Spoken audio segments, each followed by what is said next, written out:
my name is Donnie Lowy from Closeoutexplosion.com. Hope you're doing well. Today I'd like to talk to you about buying Overstock Pallets and selling them on Amazon.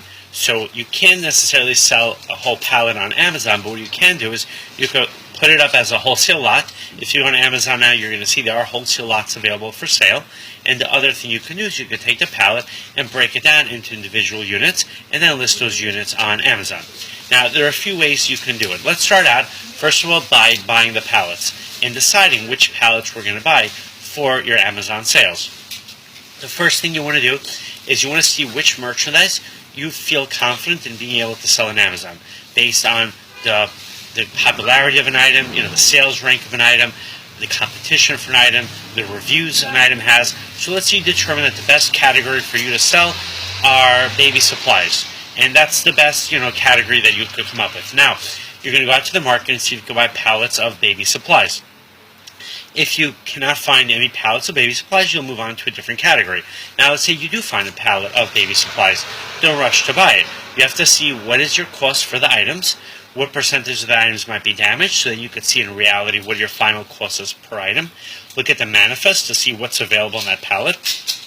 You want to make sure that there are items in that pallet that you're going to be able to sell and at what price you're going to be able to sell them for. And then also what you want to do is you want to figure out that if you don't sell everything, let's say you only sell 90% of the pallet, can you still make money? So you want to give yourself some leeway in terms of buying merchandise because you are going to have a certain cost, but on top of that cost, you also have to factor in items that you might not be able to sell, and how about items that are returned, items that people don't want to buy. Now, when you look at the items, so once you determine what it is you want to buy. So we said you have to look at the type of items. You have to look at the manifest. You have to see what percentage are going to be in brand new condition. Then explore. Look at other wholesale sources for those items.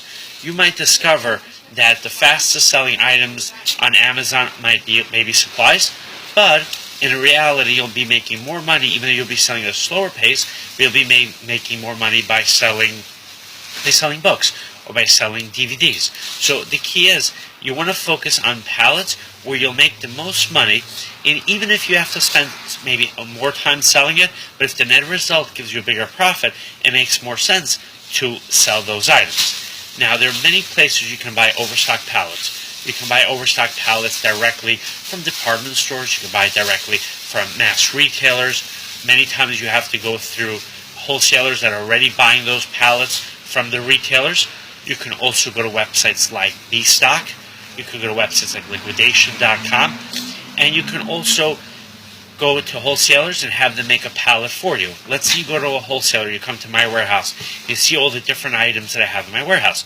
So you can buy it by the piece, or you can also buy a pallet. Let's say, for example, of dresses. So I sell a lot of brand name dresses. You could come to my warehouse, buy a few dresses, or buy 100 dresses and make your own selection. Or you can buy a pallet where everything's going to be assorted, but you're going to pay a lower price per dress. So the same thing happens when you go to any wholesale place. Or if you even go to a manufacturer, you can buy a pallet of their merchandise, or you can make your own selection. And the advantage that you have is, when you go there in person, you can negotiate. You could say, look, I am willing to buy a pallet, but I want a pallet of this type of merchandise as opposed to that merchandise. And you're going to have to determine if it makes more sense for you to pay a higher price per piece but make your own selection, or pay a lower price per piece but again assortment, where you might not be able to sell every item. Now, what I would recommend is, if you are selling on Amazon, develop a secondary sales channel. This way, you can buy a pallet of merchandise. Let's say you buy a pallet of books, and you get some great books in there. You sell 90% of the books, but you have 10% of the books that you can sell.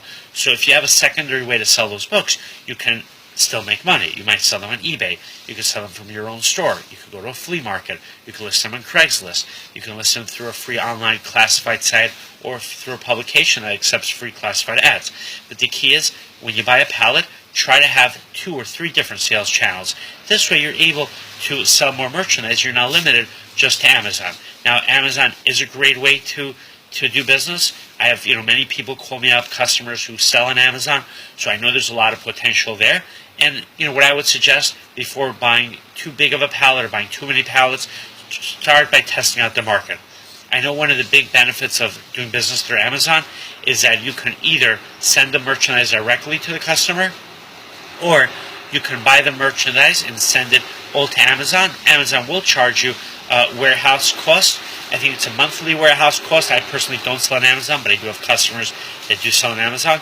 And so from what I understand, they'll charge them a per monthly fee for the items, and I think it could go by volume, by weight. There's different factors that they take into account, but the big benefit is that they'll fulfill the orders. So if you buy your items at a low enough price and the markup is pretty good and you can afford to pay those Amazon storage fees, then I think it makes sense to send the stuff to Amazon, and then you don't have to worry about packing your order, about fulfilling the orders. You don't have to worry about making sure you get to the post office in time or waiting for the UPS driver. Amazon is going to take care of everything. So I hope you enjoyed this video. If you have any questions, please let me know. You're welcome to visit my warehouse. My website is closeoutexplosion.com. The next time you're in New York, you should come by, and if you have any questions or comments, please let me know, and I'd be very happy to do business with you. And also, if you are an Amazon seller, I'd love to hear your experiences you've had. Thank you, and have a great day.